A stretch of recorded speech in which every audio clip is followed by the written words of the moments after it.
Bien, alors, bonjour à tous. Bonjour à vous. On fait une autre vidéo. C'est toujours avec le thème de l'Apocalypse. La dernière fois, on avait parlé de la vision sur Jésus-Christ qu'avait eu Jean, la première vision apocalyptique de Jean. Cette fois-ci, on va parler de la vision qu'il y a eu après le message qui a été donné aux sept églises. Immédiatement après, Jean a vu qu'une porte s'est ouverte dans le ciel. Une porte s'est ouverte dans le ciel et la voix qui lui avait parlé au début concernant la vision sur Jésus-Christ, la même voix qui avait le son comme d'une trompette. Il entend à nouveau et lui dit « Monte dans le ciel » et écrit des choses qui sont à venir, en fait, les choses qui vont arriver. Donc, il s'agit d'événements qui vont se produire. Et l'événement qui va se produire, c'est une adoration céleste. On va le voir, en fait. Ça commence avec Jean. Premièrement, pour qu'il puisse monter au ciel, il a dû être ravi en esprit. Ravi dans le Saint-Esprit, parce que c'est seulement par la puissance du Saint-Esprit qu'on peut être transporté dans l'espace céleste. Donc, il était plein du Saint-Esprit. Il était rempli du Saint-Esprit. Il est monté au ciel. Et la première chose qu'il constate, c'est qu'il y avait un trône dans le ciel. Il ne mentionne pas d'abord la personne qui était assise sur le trône, mais premièrement qu'il y avait un trône. Et sur ce trône était assis une personne. Et l'aspect de la personne qui était assise sur le trône était un aspect comme d'une pierre de jaspe. Et le trône était environné d'un arc-en-ciel. C'est dit. Alors, qu'est-ce que tu penses du fait que... Oui. Ouais, c'est ça. Moi, quand je vois ça ici, écoutez, moi, je vois ça dans le fond ici que les 7 chandeliers d'or, les 7 esprits de Dieu, ok, sont les 7 chandeliers d'or qui représentent en fait les 7 anges principaux de Dieu.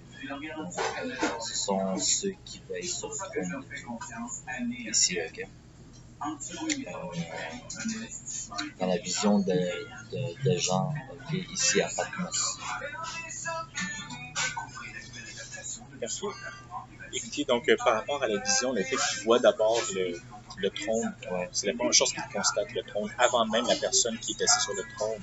Qu'est-ce que ça peut bien vouloir dire? Je crois que le fait de remarquer en premier le trône, c'est que justement le Saint-Esprit qui était en Jean avait mis dans la pensée de Jean, dans sa tête, le fait de regarder en premier le trône. Parce que la chose dont il s'agit, c'est par rapport à la majesté de Dieu. Donc, on veut mettre l'accent sur la majesté de Dieu avant même de mettre l'accent sur Dieu lui-même. Donc, on veut faire ressortir l'aspect de majesté, l'aspect de gouvernance, d'autorité, de seigneurie de la part de Dieu. Parce qu'on sait que celui qui est assis sur le trône, c'est Dieu. Et donc, ça, le trône vient prendre sa place en premier plan dans la vision. Et la même chose se produit avec les 24 anciens, ou les 24 vieillards, je veux dire. Ça dit, OK, après avoir vu le trône et celui qui est assis sur le trône, et l'aspect de celui qui est assis sur le trône comme une pierre de jaspe, et le fait que le trône était environné d'un arc-en-ciel, et qu'autour du trône, après, ça dit qu'il y avait 24 trônes. Et c'est la même chose se produit avec les 24 vieillards. On mentionne d'abord les 24 trônes, et par la suite, on mentionne le fait qu'il y avait 24 vieillards assis sur ces 24 trônes. Okay? Et après, on décrit l'aspect des 24 vieillards, la façon qu'ils étaient vêtus.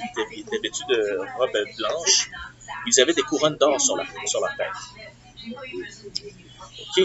Alors ici, je parlais de l'aspect de majesté. Donc, en fait, la vision du chapitre 4 de l'Apocalypse, cette vision-là, en fait, c'est en rapport avec la majesté de Dieu. On disait, bon, ça va rapport avec son autorité, sa gouvernance. J'aimerais dire ici que les 7 chandeliers d'or, ok, comme je l'ai mentionné, ça représente les 7 esprits de Dieu, ok, qui sont les 7 anges principaux. Et chaque ange, ok, dans le fond, tient un seau, peut ouvrir un seau. Il y a un ange qui ouvre un seau, etc. Il y a 7 seaux à ouvrir. Et chaque ange ouvre un seau ici. Ok? Dans les seaux, il y a le premier seau, je pense, qui est ouvert. Puis quand ce seau-là il est ouvert, dans le fond, il y a des étoiles qui tombent du ciel. Il y a un seau qui est ouvert, qui a des étoiles qui tombent du ciel. Il y a un autre seau qui est ouvert, Puis là, il se passe quelque chose. C'est quoi qui se passe dans le deuxième saut? On va le regarder dans une autre vidéo, là, Ouais. les choses qu'il regarde. En fait, ça ne me vient pas de mémoire. Là, ça fait longtemps que je ne l'ai pas lu, ce passage-là. Ok. Alors, concentrons-nous vraiment là, sur la vision dont on parle. En fait, c'est l'adoration céleste. Pourquoi l'adoration céleste? Parce qu'on va voir par la suite que les 4 êtres vivants qui étaient autour du trône et au milieu du trône, et c'est assez spécial parce que la façon dont on décrit l'emplacement des 4 êtres vivants, on dit qu'ils étaient au milieu du trône et ils étaient autour du trône.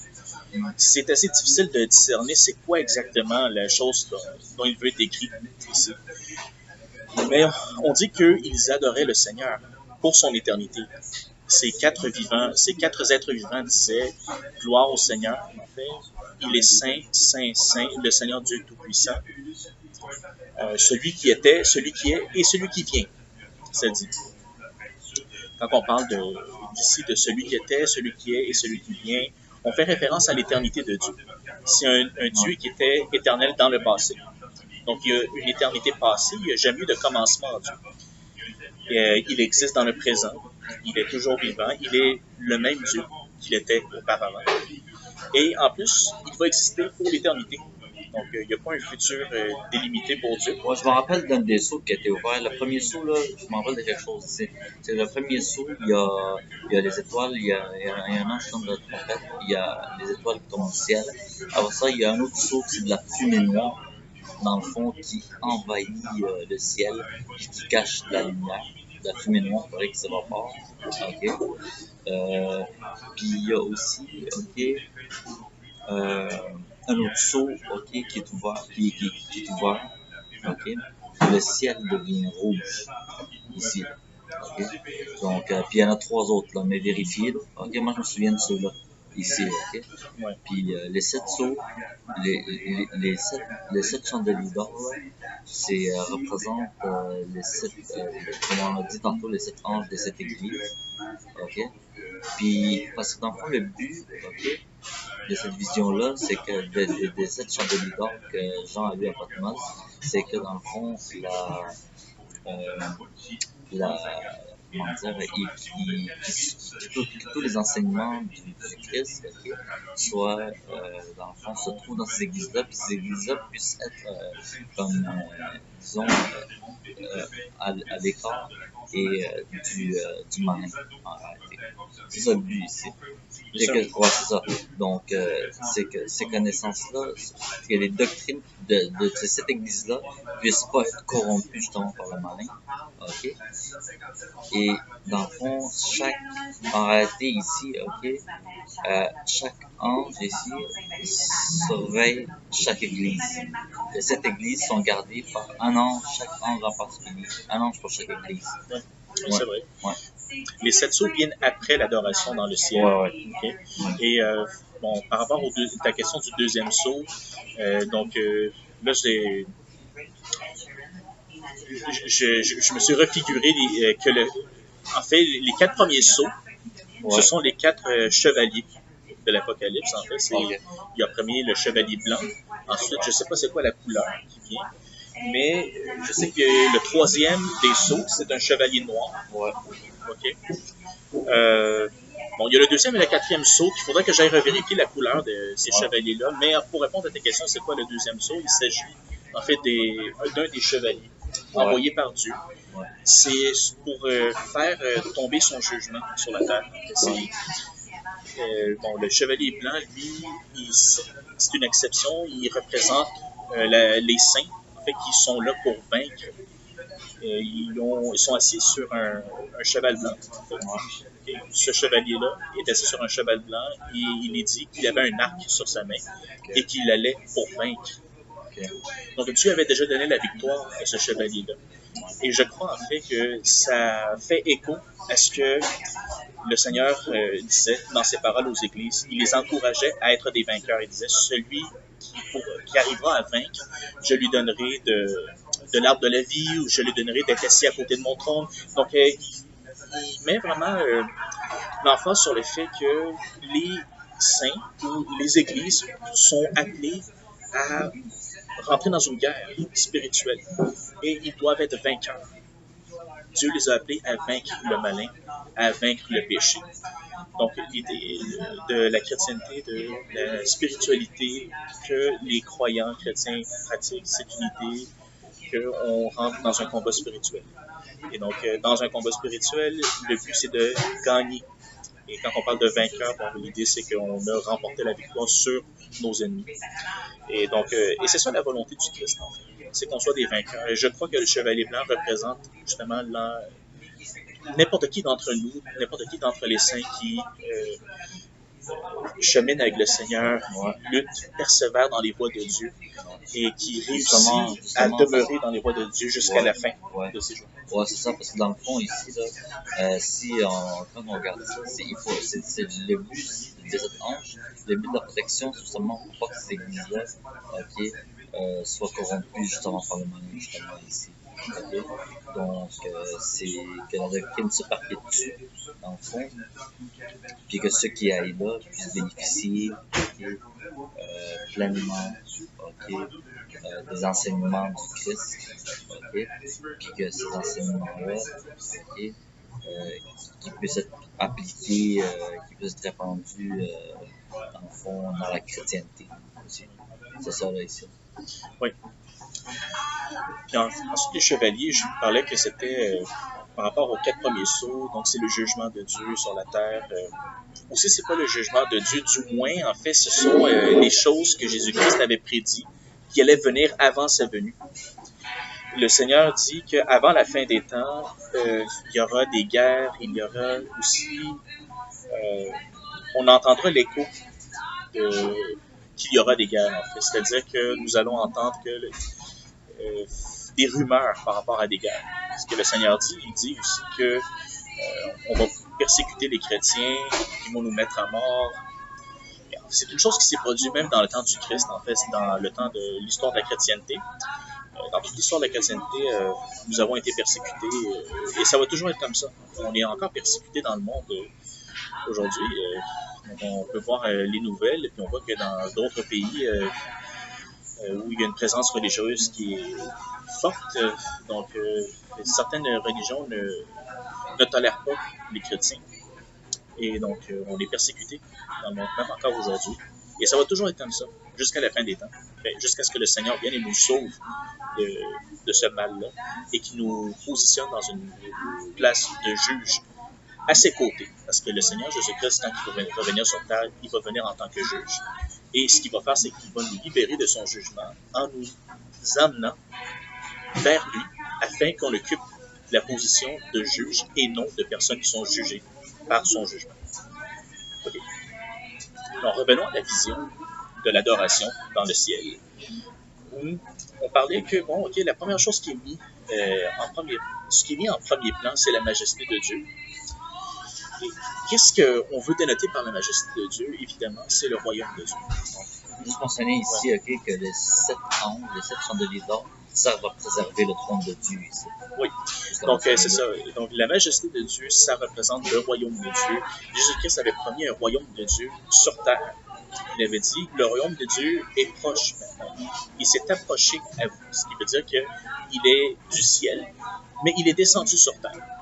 Et la prière du Seigneur qu'il a enseignée, c'est « Notre Père qui es aux cieux, que ton nom soit sanctifié ». Il a dit une chose dans la prière. Il nous a enseigné à ce qu'on doit demander au Seigneur que la volonté de Dieu soit faite. De la même manière que sa volonté est exécutée dans le ciel, elle doit être exécutée sur la terre également. Donc, notre désir doit être que le règne de Dieu soit effectué sur terre et que la volonté de Dieu se fasse sur la terre également. Donc, l'accent de la majesté de Dieu, c'est un aspect très important ici parce que ça dénote le royaume de Dieu. Et nous, en tant que croyants, on doit désirer le règne de Dieu sur la terre. On doit chercher cette chose-là. Mais c'est un règne qui est du ciel.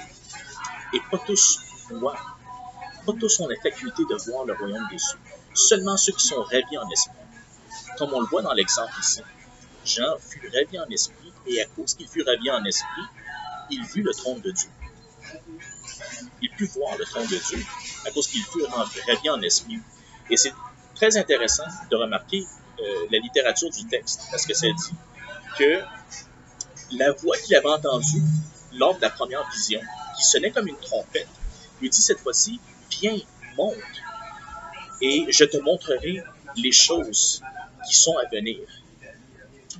Et par la suite, l'apôtre Jean décrit comme quoi il fut ravi en esprit et qu'il vit un trône sur le ciel.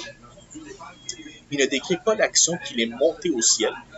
Il est simplement décrit comme quoi il fut ravi en esprit. Il fut rempli du Saint-Esprit à ce moment-là. Et là, il vit le trône dans le ciel. Bon, c'est ça ce que je voulais dire, c'est qu'en fait, ce que je vois dans le texte, c'est que l'idée du ciel n'est pas un espace qui est séparé d'une autre. C'est pas, comme on peut dire, ok, les cieux qu'on voit, ils sont en haut. L'espace est en haut, on va dire. Le ciel, en fait, n'occupe pas un emplacement précis, nécessairement. Il s'agit simplement d'une dimension, d'une autre dimension, en fait. Quand on est ravi en esprit, on est transporté aux sphères célestes. C'est ça l'idée. Être rempli du Saint-Esprit, ça nous amène, ça amène notre esprit, nos consciences, ça nous élève à une dimension qui nous permet de voir des choses qu'on ne peut pas voir avec nos yeux physiques. Ouais. C'est ça. Je crois que c'est de ça dont il s'agit ici. En fait, le ciel d'où Dieu gouverne, c'est une dimension qui est invisible simplement, qui ne se trouve pas à un emplacement spécifique, un emplacement précis, simplement une dimension dans laquelle on peut rentrer si on est rempli du Saint-Esprit, comme Jean fut rempli du Saint-Esprit. Et c'est ça le royaume de Dieu. C'est juste lorsque nous sommes remplis du Saint-Esprit que nous expérimentons le royaume de Dieu, sa majesté, sa gouvernance, en fait. Seulement quand on est rempli du Saint-Esprit. Et un des commandements de l'apôtre Paul, c'est qu'on soit rempli du Saint-Esprit. Mais comment peut-on par nous-mêmes être remplis du Saint-Esprit si, supposons que le Saint-Esprit ne voulait pas nous remplir de lui-même? Comment on ferait alors pour être rempli du Saint-Esprit? En fait, évidemment, le Saint-Esprit veut qu'on soit rempli de lui. Ça, c'est une chose qui est certaine. Ça, c'est la volonté de Dieu, c'est la volonté du Saint-Esprit qu'on soit rempli de lui. Mais comment est-ce qu'on peut faire par nous-mêmes pour être rempli par le Saint-Esprit? Il s'agit que nous, on veuille être rempli du Saint-Esprit. Et si nous, on veut être rempli du Saint-Esprit, on veut se soumettre au commandement de Dieu, en fait, c'est parce qu'on a déjà des pistes, on a déjà des clés ou des repères sur lesquels on peut se baser afin d'accéder à la plénitude du Saint-Esprit. Et ces repères-là, on les retrouve dans la Bible. Et en fait, on a déjà les connaissances de base qui nous permettent de nous orienter pour la plénitude dans le Saint-Esprit. Alors, quand l'apôtre Paul dit « Soyez remplis du Saint-Esprit », il sait très bien que nous avons les moyens. Nous avons les repères nécessaires afin d'être remplis du Saint-Esprit. Toute écriture qui fut inspirée par le Saint-Esprit est utile afin qu'on soit rempli par le Saint-Esprit, afin qu'on chemine bien dans le Seigneur et qu'on puisse faire des bonnes œuvres et accomplir le travail que Dieu veut qu'on accomplisse ici sur terre. Parfait. Donc, en fait, on disait être rempli du Saint-Esprit, c'est super important afin de réellement expérimenter le royaume de Dieu et vivre une réelle soumission, une réelle adoration au Seigneur. C'est super important. Et la majesté de Dieu, c'est ce qui ressort en premier plan, parce que c'est l'aspect qui nous concerne, en fait. Notre objectif, c'est, comme le dit la prière du Christ, ce qu'on doit désirer le plus, c'est son règne sur la terre. Comme il règne au ciel, mais qu'il règne également sur la terre de cette même manière, de la même façon que les anges exécutent la volonté de Dieu, mais ici sur terre, nous, en tant qu'êtres humains, on doit exécuter la volonté de Dieu. Et ensuite, on décrit la vision décrit Dieu qui a un aspect comme de pierre de jaspe. Ouais. Comme une pierre de jaspe. En fait, c'est vraiment pour dénoter quelque chose de précieux. C'est un matériel qui est précieux, une pierre de jaspe. Donc, on veut nous décrire quelque chose qui a d'une grande valeur. Dieu est de grande valeur. Dieu est quelque chose de précieux. Alors, et c'est quelque chose, en fait, qui dénote également de la richesse. Les rois détenaient de l'or. Il les rois anciennement détenaient toutes les pierres précieuses qui avaient été découvertes, auxquelles l'être humain avait accès. Donc les rois détenaient ces richesses-là. Alors le fait que l'être qu'il avait vu avait un aspect d'une pierre de jaspe, c'était pour dénoter le fait que lui, il détient les richesses, il détient le pouvoir en même temps. Il en a non seulement une grande valeur, en fait, mais cette grande valeur aussi peut dénoter le fait qu'il détient beaucoup de pouvoir.